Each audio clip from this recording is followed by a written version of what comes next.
स्वागत है दोस्तों आप लोगों का मेरे छोटे से मिनी व्लॉग में। तो आज हमें जाना था गांव, और गांव के लिए हम निकल जाते हैं अपना पहले घोड़ा उठाकर। रास्ते में देखते हैं कि ट्रक का खतरनाक एक्सीडेंट हुआ है। उसमें से बोरी दूसरी गाड़ी में लोड कर रहे थे। पता नहीं ड्राइवर नींद में था या शराब पी रखी थी। हम हमारा सफर कंटिन्यू करते हैं क्योंकि हमारा गाँव इंदौर से 70 से 80 किलोमीटर पड़ता है। इस पहुँच जाते हैं अपने गाँव में। आपको बताऊंगा अपना घर और खेत। तो दोस्तों मेरा घर है और ये मेरा पूरा खेत है, और खेत के पास में आ गई है नदी। गांव की तो दोस्तों बात ही अलग होती है, नदी झरने वगैरह वगैरह होते हैं सब। मैं आ जाता हूँ नदी में और नदी पार करने के लिए करने लग जाता हूँ उछल कूद। उसके बाद मैं कर लेता हूँ नदी पार। नदी पार करते हम पहुँच जाते हैं दूसरे खेत पर, क्योंकि खेत ही रखा था अंकल के लड़के, तो उन्होंने मूंगफली निकाल ली थी।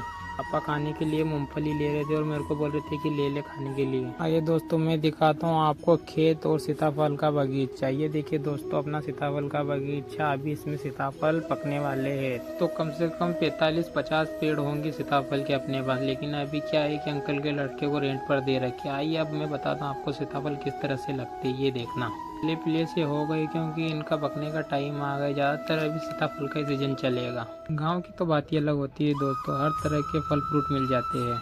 हरा भरा जंगल एंड शुद्ध वातावरण, नदियाँ झरने वगैरह वगैरह। और आओ दोस्तों आप लोगों को मिलाता हूँ, ये मेरे भैया का लड़का, इसका नाम है नरेंद्र। हम निकल जाते हैं दूसरे खेत पर, क्योंकि खेत आ गया पहाड़ी पर, इसलिए जंगल के रास्ते से जाना पड़ता है। ये देखिए दोस्तों आ गए हम हमारे खेत पर। अब ये भी खेत अंकल के लड़के को रेंट पर दे रखा है, और सामने जो पेड़ पौधे कटे दोस्तों वहाँ से अपनी जमीन लग। पहाड़ी वाले खेत पर मुझे मिल जाता सीताफल, मैं खाने लग जाता हूँ। शाम के बज गए थे 5, इसलिए मैं निकल जाता हूँ, क्योंकि ज्यादा टाइम होने पर सिर चीते मिल जाते हैं रास्ते में। क्योंकि पहाड़ी वाले खेत से जल्दी निकलना पड़ता है। जंगली जानवर घूमते रहते, लेकिन गाँव के लोग जो गाँव में रहते वो नहीं डरते जंगली जानवरों से। गाँव के छोटे छोटे बच्चे भी बहुत बहादुर है उधर के वगैरह नदी में नहा रहे और हाई भी कर रहे कैमरे की तरफ देख। मैं भी नदी में आ जाता हूँ और फटाफट नदी पार करने की तैयारी में लग जाता हूँ। देखता हूँ कि यहाँ से निकलना देखते में आ जाता हूँ नदी के बीचों बीच, और नदी पार कर लेता हूँ। और अब आप लोगों को दिखाऊंगा घर, क्योंकि मैंने आपको घर दिखाया था दूर से, मैं पास से दिखाने वाला हूँ।